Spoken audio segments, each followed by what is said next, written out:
Welcome students that are taking math for business and finance and math applications, and we're still working on the assigned homework problems for chapter 6, the word problems, all of the odd numbered ones. So let's pick up where we left off on problem 6-67. Okay, it says here, the Museum of Science in Boston estimated that 64% of all visitors came from within the state. Okay. Mentally, I could be thinking of 64% came from within the state, and since this whole thing is 100%, 36% came from out of state. Right? On Saturday, 2,500 people attended the museum.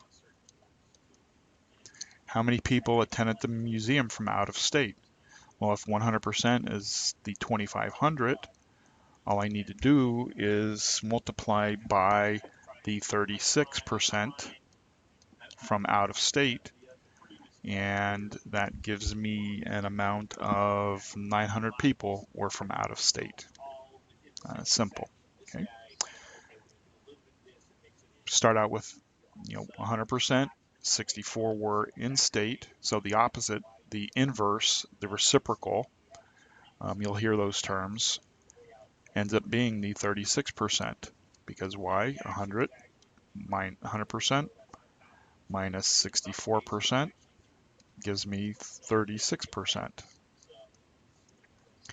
And if 2,500 were from out of state, which is the 100%, okay, all I need to do is multiply by the 64 or the 36. In this case, we're asking for, out of state. So we multiply the 2,500 by the 36, we end up with 900. And of course, the difference between those two, which would be 1,600, ends up being the 64%. I could have just as easily taken 2,500 and multiplied it by 64% and come up with the 1,600, and then subtract to get the 900. Okay, more than one way to skin the cat. All right, it's just a matter of how many steps that you're doing.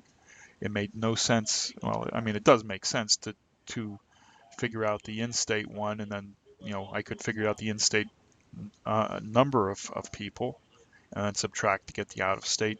But it's just, whether I do the math here of subtraction or the math here of subtraction, I end up in the same spot. Okay. Right, 6-69. All right. Let's see. I see a percent here. Let's see. Oh, that should have been a dollar sign. Typo error. Okay, in 2013, a local Dairy Queen had 550,000 in sales. In 2014, Dairy Queen sales were up 35%. What were Dairy Queen sales in 2014? Okay, all right, diagram it out. This is 2013, and they had 550,000 in sales. Okay, now remember that that's 100%. Now, if Dairy Queen sales were up 35%, that means an additional 35%.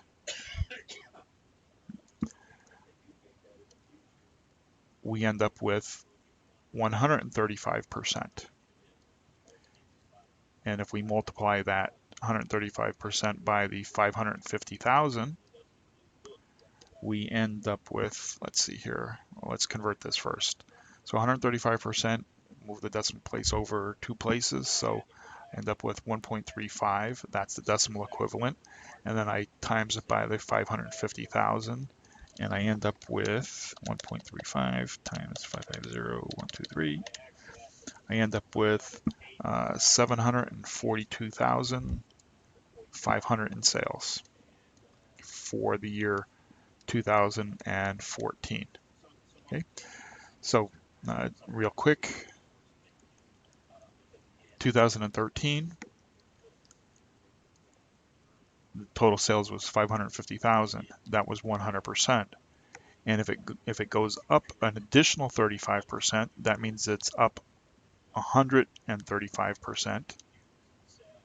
from 2013. 100% of the 2013 plus the additional 35% for 2014.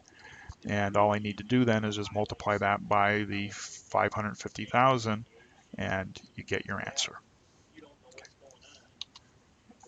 6-71. Right. Dr. Grossman was receiving his total accounts receivable. This month, credit customers paid $44,000, which represented 20% of all receivables. What customers owe do. Our receivables do. Accounts receivable is like, you're extending somebody credit, and they'll pay within like 30 days. Okay, so that's why this is here. What customers owe, what's due. Right. So this month, credit customers paid $44,000, which represented 20% of all receivables. So all of my receivables is 100%. And if he receives 20%, that means 80% is still left over. Okay. But the question is asking, what was Dr. Grossman's total accounts receivable? Well, in order to find that out, I take the 44,000 and I'm dividing it by the 20%. Okay. Move the decimal place over 2, so I have 44,000 divided by 0.2, and that gives me 220,000 as my answer. Okay. So that makes this 220,000. And if I want to, now I do the math. Minus 44,000. That means 176,000 is still owed. And again, I can play with the numbers. I can divide 176,000 by 220,000 and I'll get 80%. Okay. Or I could take the 176,000 and divide it by the 80% and I'll end up with the same 220,000. It all depends upon what it is that you're looking for, okay, and what the question is asking. But as we've seen in all the previous problems, and this one again, it's that same relationship, dollars and percentages. Right, problem 6-73. If the price of an antique doll increased from $600 to $800, so if it increased to $800 and it was $600, that means the increase was $200. What was the percent of increase? Okay, what was the percent of increase? Well, we know that this is 100%. Okay?